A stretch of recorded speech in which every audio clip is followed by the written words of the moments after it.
বিজেপির সাথে তৃণমূলের কি তফাৎ আছে আপনি বলুন তো? কি তফাৎ আছে? ওরা তো দুজনে একে অপরের পরিপূরক। ওরা যত অমিত শাহ জি এসে সি এর কথা বলবে তৃণমূলে, তত তো ভোট ব্যাংক সুরক্ষিত হবে। ওরা তো চাই বিজেপি এসে বেশি করে প্রোগ্রাম করুক। আর লড়াই আছি, লড়াই থাকবো, লড়াই থেকে পিছিয়ে যাওয়ার কোনো জায়গা নাই। গণতন্ত্র রক্ষার লড়াই আছি, পিছিয়ে যাবো কেন? আজকে কলকাতা হাইকোর্টের ডিভিশন বেঞ্চে যে রায় এসছে সেখানে বলা হচ্ছে যে কোনো রোডে আইএসএফ সভা করতে পারবে, শুধু ভিক্টোরিয়ায় নয়, ভিক্টোরিয়া হাউসের সামনেই নয়, কোনো রাস্তায় সভা করতে পারবে না, কোনো ইনডোরে সভা করা দিয়ে দিয়েছে।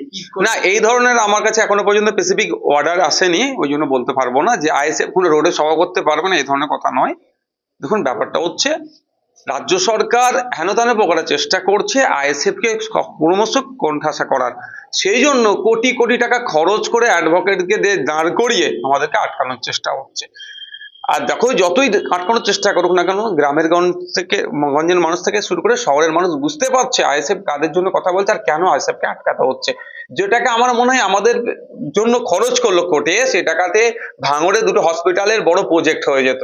মানুষ বেডের অভাবে মারা যাচ্ছে, সেখানে বলছে টাকা নাই। এদিকে আইএসএফ কে মিটিং মিছিল ভিক্টোরিয়া হাউসের সামনে করতে দেবো না, ওই সেক্ষেত্রে টাকা আছে সরকারের। এই অপদার্থ সরকার মানুষের ট্যাক্সের টাকা নিয়ে কিভাবে এই আইনে শুধু আটকানোর জন্য খরচ করছে, জবাব আপাতত সরকারকে দিতে হবে। দ্বিতীয় কথা, আমাদেরকে কোথায় করতে দিয়েছে, কতজন করতে দিয়েছে, এখনো অর্ডার কপি আমরা হাতে পাইনি, সেটা বলতে পারছি না। ওই জন্য তারপরে বলবো, আমরা বিচার ব্যবস্থাকে মান্যতা দিই। কোনো অর্ডার যদি আমাদের মনোনয়ন না হয়, আমাদের মনের মতো না হয়, সেজন্য চ্যালেঞ্জের জায়গা আছে, সেই প্রয়োজনে চ্যালেঞ্জও যেতে পারি। যেমন ডিভিশন বেঞ্চ সিঙ্গেল বেঞ্চে দিয়েছিল 1000 জন, আমরা সেটা মেনে নিয়েছিলাম। চলো, বৃহত্তর স্বার্থে 1000 লোক কমিয়ে নিয়েছিলাম। কিন্তু ডিভিশন বেঞ্চ কি কি দিচ্ছে, প্রধান বিচারপতির বেঞ্চ থেকে ডিভিশন বেঞ্চ থেকে কি হচ্ছে, সেটা সময়ের অপেক্ষা দেখবো। তারপরেও বলবো, দেখুন, রাজনীতি একদিনের জন্য নয়। হ্যাঁ, আমাদের কর্মী সমর্থকরা যেভাবে উত্তাল করেছিল, হয়তো আগামী দিনে যদি আমরা এই জায়গাটা কম পড়ে যেত, এটা মমতা ব্যানার্জি ভালো করে বুঝে নিয়েছে যে 21শে জুলাই থেকে অনেক বেশি লোক 21শে জানুয়ারি আসতো, স্বাভাবিকভাবে ফ্লপ হতো 21শে জুলাই। সেই জন্য এরা ভয় পেয়ে আমাদেরকে আরো ঠেলে দেওয়ার চেষ্টা করছে। আমার কর্মী সমর্থকদের মনে অবশ্যই ব্যথা, কিন্তু তারপরেও বলবো, রাজনীতি একদিনের খেলা নয়। রাজনীতি করতে গেলে ধৈর্য দরকার, সবই দরকার। বিচার ব্যবস্থাপতি যেমন মান্যতা দিচ্ছি, ঠিক একইভাবে আমরা আগামী দিনের জন্য প্রস্তুত নিচ্ছি। গতকালকে আপনাদের কোর্ট রায় দিয়েছিল, তা আপনাদের সিঙ্গেল বেঞ্চের রায়ের বিরুদ্ধে রাজ্য ডিভিশন বেঞ্চে গেছে, এইটা কেন? আইএসএফ কে আটকানোর জন্য নাকি ওই জায়গায় সভা করতে দেবে? দুটোই, এক ঢিলেরা দুটো পাখি মারছে। এদের প্রথম লক্ষ্য হচ্ছে তো আইএসএফ।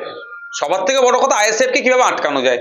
দিকে দিকে দেখছেন না, মিথ্যা কেস টেস হ্যান ত্যান দিচ্ছে, ব্যানার ট্যানার লাগাচ্ছে, ছিঁড়ে ফেলে দিচ্ছে। এটা তৃণমূল কংগ্রেসের কালচারে পরিণত হয়েছে। আমি জানি না মমতা ব্যানার্জির নির্দেশ আছে কি না নাই, বা অভিষেক বাবুর নির্দেশ আছে কি না নাই বলতে পারবো না, যে যেভাবে ব্যানার ট্যানার গুলো ছিঁড়ে ফেলে দিচ্ছে। আপনারাও দেখেছেন, অনেক খবর করেছেন, পতাকা লাগাতে গেছে, গুলি চালিয়েছে। জানি না এটা মমতা ব্যানার্জি সরাসরি নির্দেশ আছে কি না নাই, তারাই বলতে পারবে। কিন্তু দেখেছেন না, শুরু থেকে আটকাচ্ছে। এরা আইএসএফ কে ভয় পেয়েছে। সেই জন্য ডিভিশন বেঞ্চ সিঙ্গেল বেঞ্চের রায়কে চ্যালেঞ্জ করে ডিভিশন বেঞ্চে যেতে হচ্ছে। কোটি কোটি টাকা খরচ করতে, কিসের জন্য? আটকানোর জন্য। কার টাকা? জনগণের টাকা। এরা জনগণের 100 দিনের কাজ পাচ্ছে না, সেইটাকে কাজের জন্য কিন্তু কোটি কোটি টাকা খরচ করে অ্যাডভোকেট রেখে কাজ 100 দিনের কাজ করে যারা টাকা পেয়েছে, তাদের হয়ে কিন্তু আইন লড়াই এরা যাচ্ছে না। এরা যাচ্ছে আইএসএফ এর মিটিং কে কিভাবে আটকাতে হবে, সেই জন্য চড়ছে। উচ্চ আদালতে দ্বারস্থ হবে। দেখুন, আমরা অর্ডার কপি পাই, কি অর্ডার এসছে তাতে, তারপর আমরা জানাতে পারবো কি করবেন আগামী দিনে। লড়াই আছি, লড়াই থাকবো, লড়াই থেকে পিছিয়ে যাওয়ার কোনো জায়গা নাই। গণতন্ত্র রক্ষার লড়াই আছি, পিছিয়ে যাবো কেন?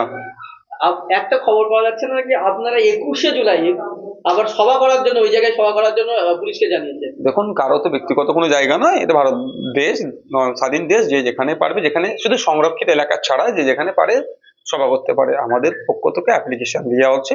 শুধু 21শে জুলাই নয়, আগামী দিনে অনেক জায়গায় অনেক প্রোগ্রাম করবো, তার অ্যাপ্লিকেশন অলরেডি দেওয়া আছে।